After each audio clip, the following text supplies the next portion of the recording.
Hey Wargamers, welcome back to the channel, Death from Above Wargaming. I'm Aaron and I'm back again with another mech review, this one by special request. We're going to be looking at the Wolverine 6M. So everybody knows the Wolverine, 55-ton medium. It's tough as nails, it's a staple medium mech.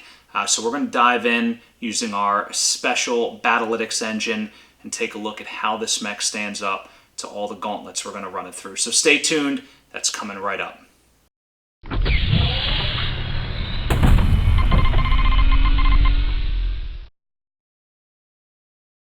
Alright guys, let's dive in and check out the Wolverine. So, as we discussed, this is a 55-ton inner sphere medium mech, has a battle value of $12.91. This particular variant was built in the year 2816, but you know, if you look on Sarna, this mech's been around since the very early ages of sort of mech production, right? It's one of the sort of the original prototypes and whatnot after the Mackie. So movement profile 585, so very fast for, you know, a big guy. It's got really good jump capability as well. Has 14 heat sinks on the chassis.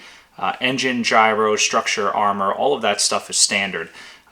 What really makes this mech shine, and we'll see this in a lot of the benchmarks, is its toughness. This mech has 10.5 tons of armor.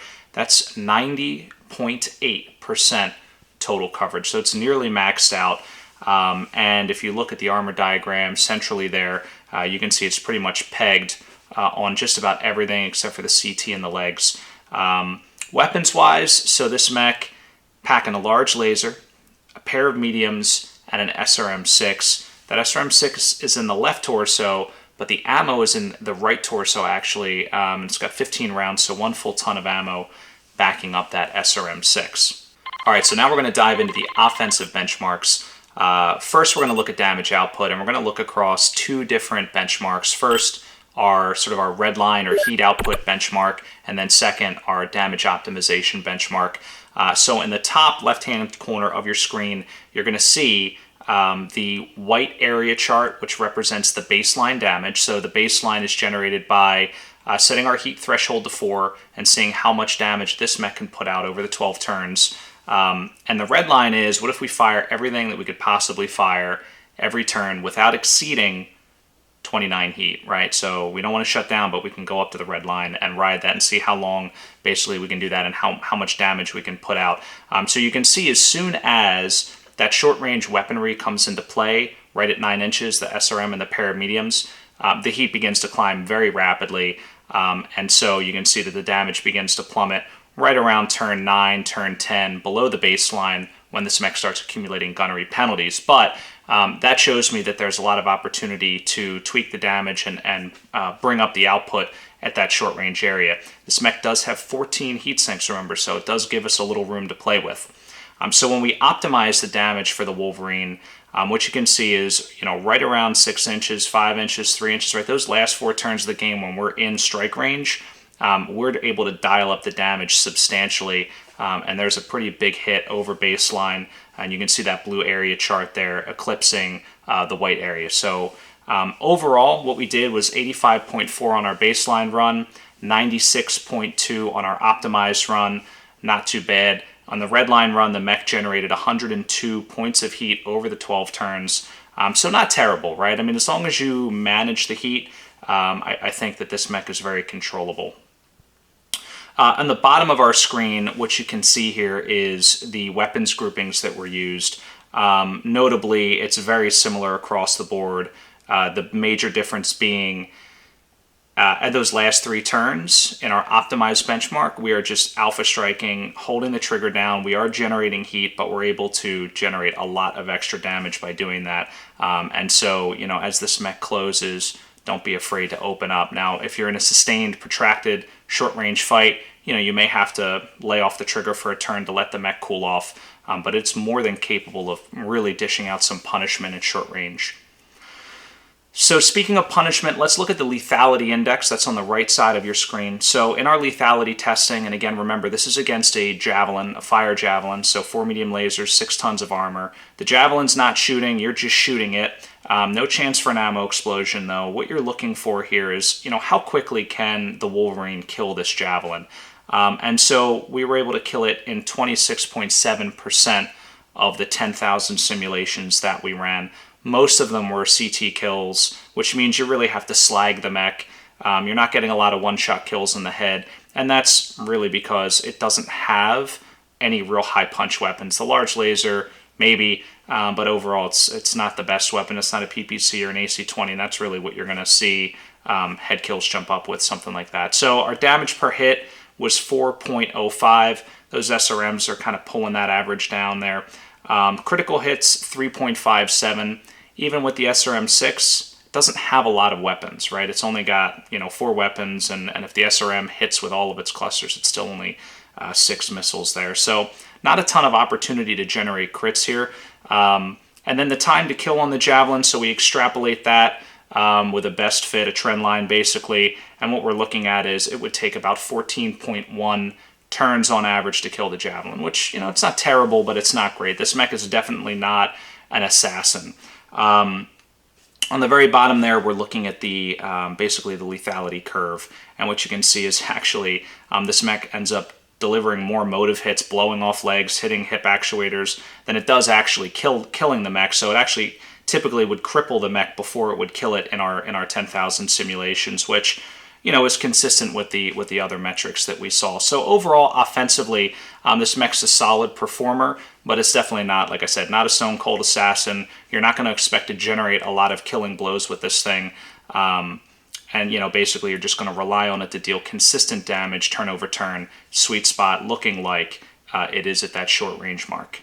All right, so defensively, this is where the Wolverine really shines. This mech just amazed me when I ran the benchmark. So first and foremost, let's look at the mobility. So a 5.85 it's a sweet spot. It's a huge jump up from the 4.6 because you're getting 2 extra points on the run.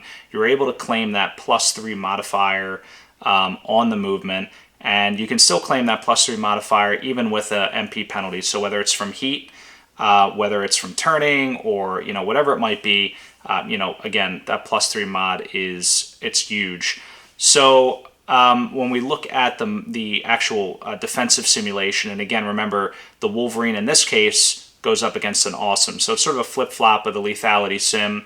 Basically, you have an Awesome that is closing on the Wolverine. The Awesome's firing as many PPCs as it can without generating any movement or gunnery penalties. And so the Wolverine just sees basically how long it can take that punishment before it dies. And we run this 10,000 times. So what happened? This mech only died 11% of the time. That's against an Awesome. So it survived, again, 89% of the time. It's an 89% survival rate.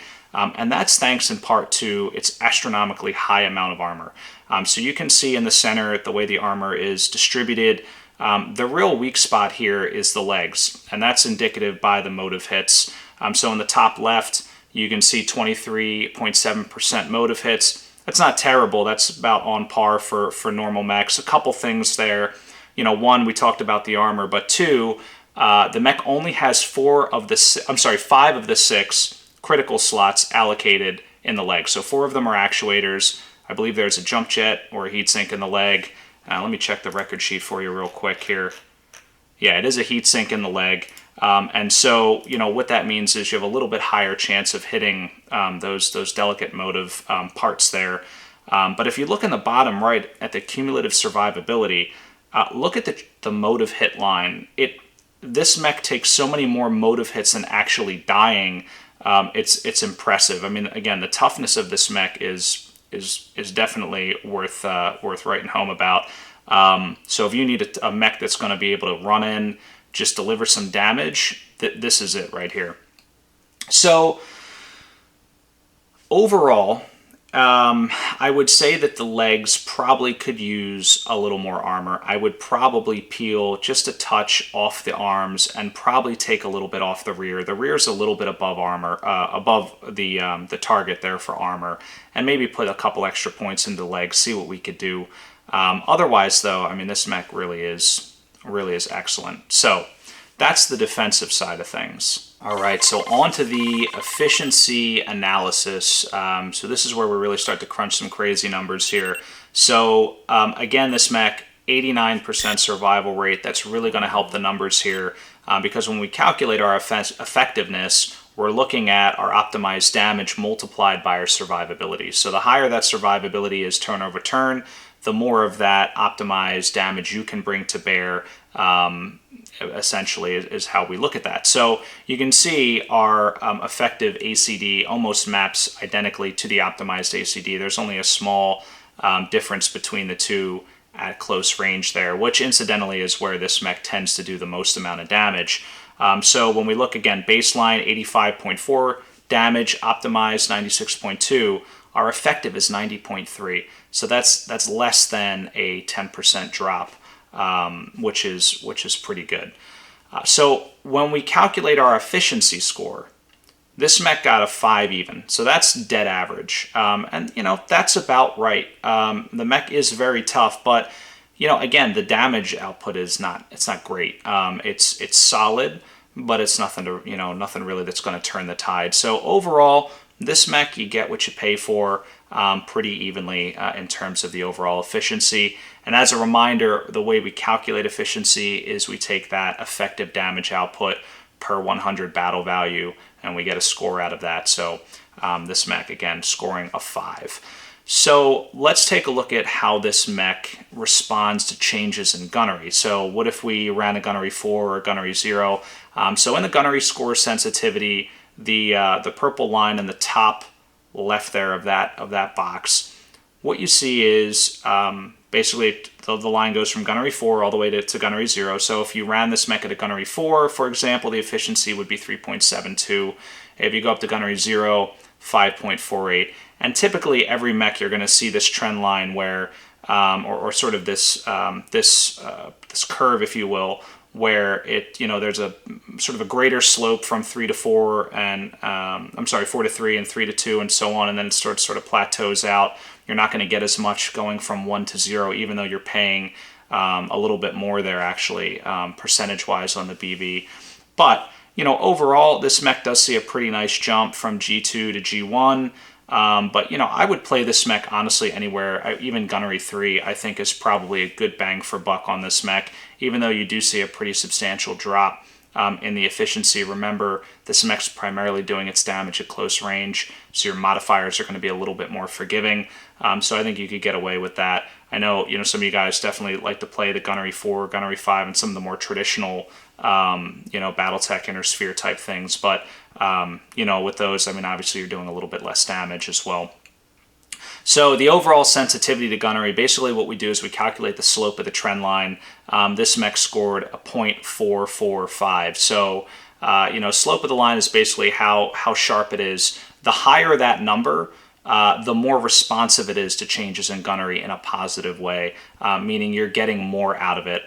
So ideally, like a slope of 1, you're going to see a full point increase every time, which never happens. I think the highest we've seen so far in the mechs we've tested is about a 0.7 or so. So 0.4 is like kind of in the middle. You might get some return, you might not.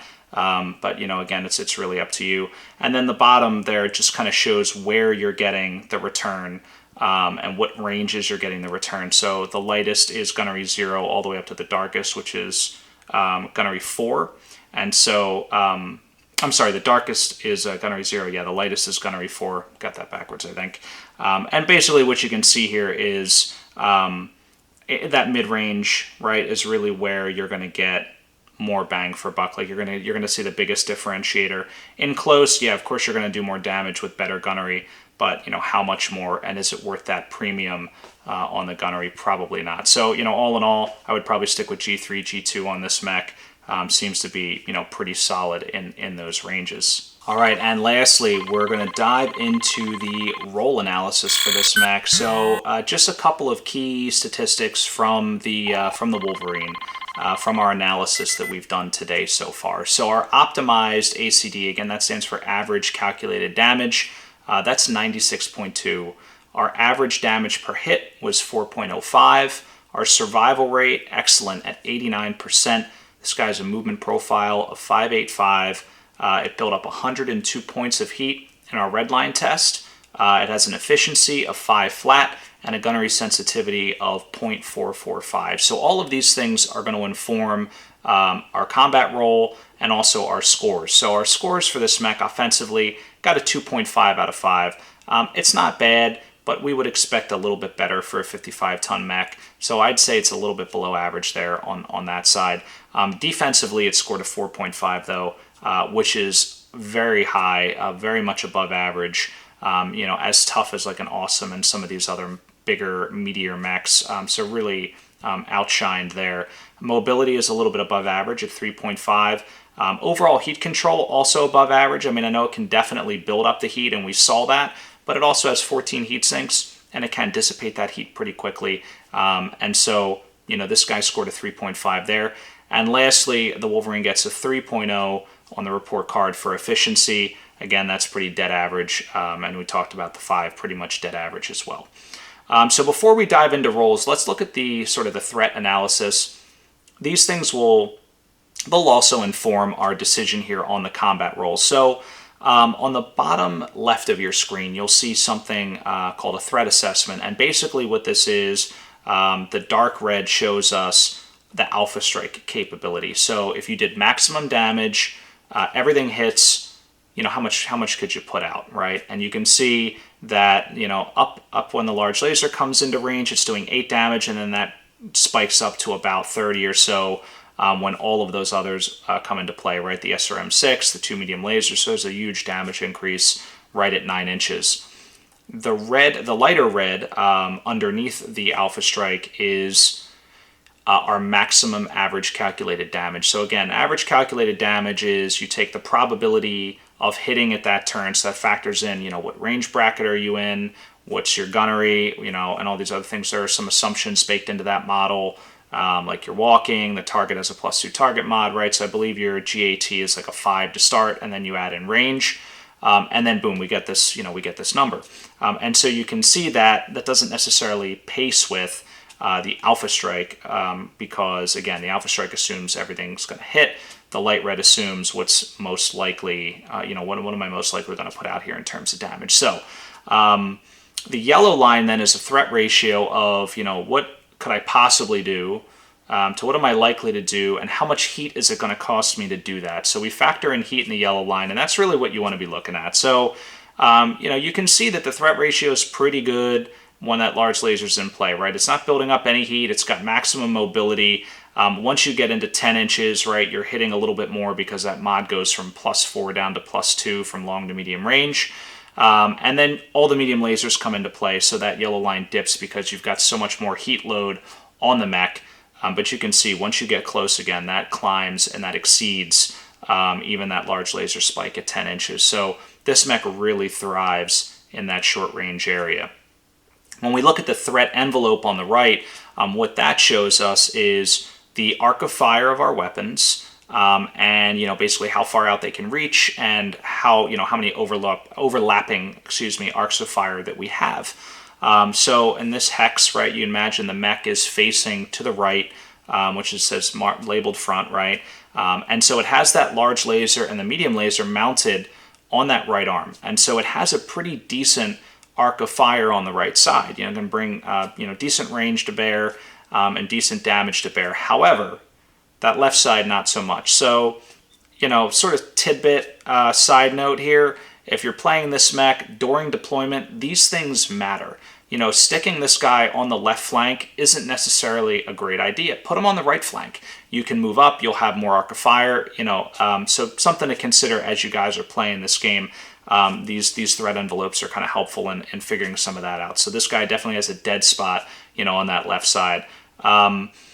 So all of that said, combat roles, what would I do? Well, I didn't select Brawler because when I think of Brawler and I think of Cavalry, I think of one being sort of big and slow and the other one being, fast.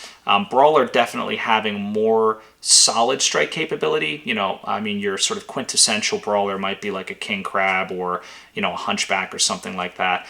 This mech is definitely able to close gaps quickly with a 5.85. It can clear terrain, even in a city setting. I mean, a 5-inch jump or a 5-hex jump, you get series vertical with that. You can get up and over buildings. So being able to clear terrain quickly and reinforce at a point of attack or where you really need it, I think is critical. And that's why this mech, for me, is more of a cavalry mech and less of a brawler. Also, keep in mind, this mech does have a pretty high heat load, right? So if you're alpha striking, right, the SRM, all the lasers, you're building up a substantial amount of heat. You can only do that a few turns in a row before you need to back off and cool off. So it lacks that sort of persistent, sustained fire that you might get from like an autocannon or just beam mechs with, like a grasshopper where it has just tons of heat sinks or something like that. All right, so the second role I would pick for this mech is a defender. And that's just because this mech is just tough as nails. I said it in the intro. I can't reiterate it enough. I mean, 89% survivability is extremely high. So having this mech play in a defensive role, it has the large laser to kind of soften up targets, to back up, some of the bigger fire support mechs. And then, meet them, get out there and meet them. It's also got the speed to reposition. So I think in a defensive role, this mech could really do well. And then lastly, I selected this mech in a picket role. And I said picket because this is like, for me, the kind of mech that I would run across the battlefield and get in the face of enemy fire support to really disrupt the back line. And it's going to be able to do that and get there and survive, while your other mechs in the Lance are, dealing with primary targets and things like that. Again, this mech's got the speed, it's got the mod, it's got the armor, all of these things, again, baked into that survivability. It's going to get into the backfield. So running it as a picket, getting in the face of, like I said, fire support or even like a big assault mech and just putting it at point blank, just to disrupt movement and everything else, a really good choice for that. So that's all I got for the Wolverine, guys. Hope you enjoyed this mech review. Would love to hear your comments. How do you use this mech? Do you agree with this assessment or not? Where do you think, this assessment missed some things, or what else could we talk about with respect to the Wolverine and its capabilities? But overall, again, really like this mech. I know it's one of Kevin's favorites. And so, really looking forward to hearing from you guys as well. But that said, wraps us up. So thanks again for everything, and stay tuned for more from Death from Above Wargaming.